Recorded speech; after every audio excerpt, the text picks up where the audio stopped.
Dear student, कल हम लोगों ने भाषा के बारे में पढ़ा था कि भाषा किसका माध्यम है। तो कल चलिए एक बार इसको रिकॉल कर लेते हैं। भाषा वह साधन होता है जिसके द्वारा मनुष्य के द्वारा कहे हुए बातों को तथा अपने द्वारा कहे हुए बातों को दूसरे के समक्ष पहुंचाते हैं और दूसरा हमारे बातों को क्या करता है, समझ जाता है। यही भाषा होती है। अब भाषा में हम लोग व्याकरण के बारे में भी अध्ययन किया था। अब जो पार्ट 2 वाला मेरा वीडियो है वो है शब्द विचार पे, आखिर शब्द होता क्या है। तो हम कल बता भी दिए थे कि वर्णों के सार्थक समूह को शब्द करते हैं। तो चलिए हम लोग अब शब्द विचार पे गौर करते हैं और उसको समझते हैं कि आखिर शब्द विचार होता क्या है। तो देखिए जो हमारा हेडिंग है वो है शब्द और विचार, ठीक है। यानी शब्द के बारे में जानेंगे। तो वर्णों के सार्थक समूह को शब्द कहते हैं। तो देखिए यहाँ पे शब्द का जो डिफिनीशन दिया है, वर्णों के सार्थक मेल से बने स्वतंत्र एवं सार्थक ध्वनि समूह को क्या कहते हैं, शब्द कहते हैं। ध्वनि और सार्थक मिलकर शब्द को रूप प्रकार देते हैं। यानी ध्वनि और जो शब्द मिलते हैं वो एक शब्द को क्या करते हैं, रूप आकार देते हैं। चलिए देखिए अब शब्द के भेद, ठीक है। शब्द के मुख्यतः 4 भेद होते हैं। वो होता है पहला, रचना के आधार पर शब्द, रचना के आधार पर शब्द, ठीक है। पहला हो गया आपका रचना के आधार पर शब्द, अर्थ के आधार पर शब्द, अर्थ के आधार पर शब्द। यहाँ आप लोग लिख लीजिएगा शब्द के 4 भेद होते हैं, 4 भेद होते हैं, ठीक है। कितने होते हैं, 4 भेद होते हैं। एक रचना के आधार पर, दूसरा शब्द के आधार पर, और तीसरा होता है दूसरा अर्थ के आधार पर, और तीसरा होता है उत्पत्ति के आधार पर, उत्पत्ति के आधार पर शब्द। और जो हमारा 4 नंबर वाला होता है वो होता है रूपांतर के आधार पर। जो 4 नंबर वाला होता है वो होता है रूपांतर, रूपांतर के आधार पर क्या, शब्द। तो शब्द भेद के बारे में जाने की, शब्द के 4 भेद होते हैं। पहला होता है रचना के आधार पर, दूसरा होता है अर्थ के आधार पर, तीसरा होता है उत्पत्ति के आधार पर, और चौथा होता है रूपांतरण के आधार पर। अब डियर स्टूडेंट हम लोग जानेंगे कि रचना के आधार पर शब्द के कितने भेद होते हैं, ठीक है। तो चलिए अब इसको हम इरेज कर दे रहे हैं। फिर रचना के आधार पर शब्द के कितने भेद होते हैं उसके बारे में हम बता रहे हैं। तो देखिए रचना के आधार पे जो आधार पे शब्द होता है उसको 3 वर्गों में बांटा गया है। यानी 3 भेद होते हैं रचना के आधार पे शब्द का, ठीक है।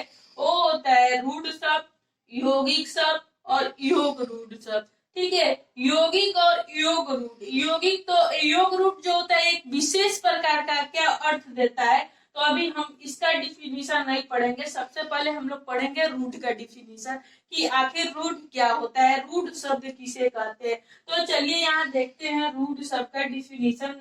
वैसे शब्द जिनका कोई भी खंड सार्थक न हो, जो परंपरा से विशेष अर्थ प्रदान करता चला आ रहा है। यानी बहुत पुराने सदियों से ही उसका एक ही अर्थ है, आज भी उसका एक ही अर्थ है, उसी को रूढ़ शब्द कहते हैं, ठीक है। वो परंपरा से चला आ रहा है, ठीक है। जैसे देखिए पानी, पानी, हाथी।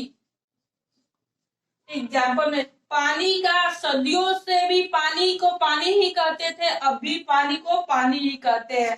हाथी का नाम परंपरा से लिया जा रहा है, आज भी हम लोग हाथी को हाथी ही कहते हैं। चलिए अब इसके बाद से यौगिक शब्द पढ़ेंगे, ठीक है, कि यौगिक क्या होता है। तो हम रचना के आधार पे जो शब्द पढ़ रहे थे तो रूढ़ शब्द पढ़ लिए थे। अब रचना के आधार में ही 2 नंबर है यौगिक और 3 नंबर है योग रूढ़। तो सबसे पहले डियर स्टूडेंट हम लोग जानेंगे यौगिक शब्द किसे कहते हैं।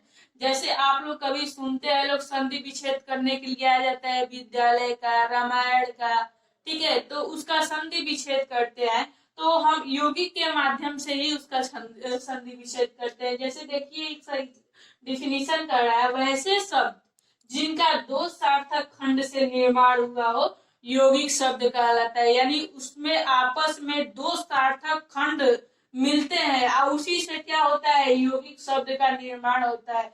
जैसे आप लोग देखिए इसका एग्जाम्पल में विद्यालय, विद्यालय, तो आप लोग ऐसे लिखते हैं, इसका संधि विच्छेद करते हैं विद्या धन आलय,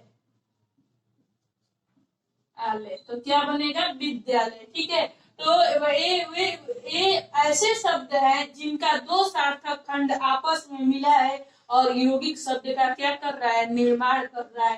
तो चलिए अब ये जान गए। वैसे ही एक और डिफिनीशन आ जाएगा रामायण, रामायण, तो रामायण का जब संधि विच्छेद करेंगे राम धन अयण, ठीक है, तो हो जाएगा रामायण। चलिए अब पढ़ेंगे योग रूप, ठीक है, यानी रचना के आधार पर जो तीसरा शब्द है वो क्या है, योग रूढ़ है। तो योग रूढ़ किसे कहते हैं, देखिए वैसे शब्द जो यौगिक होते हैं किंतु अपने सामान्य अर्थ को त्याग कर एक विशेष अर्थ ग्रहण करते हैं।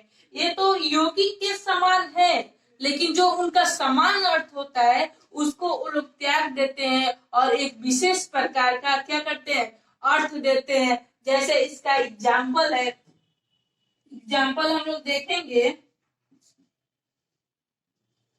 लंबोदर,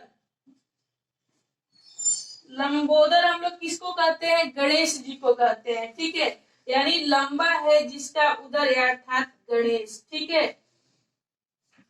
चक्रपाणी,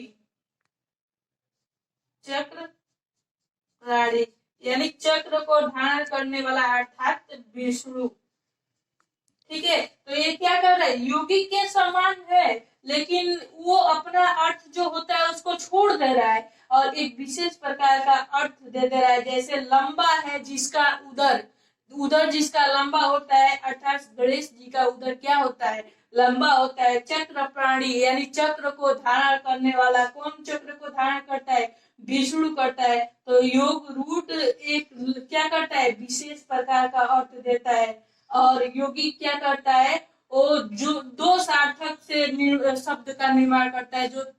जो सार्थक खंड जब आपस में मिलते हैं तब क्या होता है, यौगिक का निर्माण होता है। बस इतना ही। अब हम लोग कल पढ़ेंगे अर्थ के आधार पर, अर्थ के आधार पर, ठीक है, रचना के आधार पर शब्द पढ़ लिए, अब कल अर्थ के आधार पर शब्द पढ़ेंगे कि कितने प्रकार के होते हैं। Okay, thank. अगर जो आप लोगों को वीडियो अच्छा लगा हो तो प्लीज इसको लाइक, सब्सक्राइब और शेयर करिएगा ताकि मैं आप लोगों के लिए रोज नया नया वीडियो लाती रहूं। Thank you.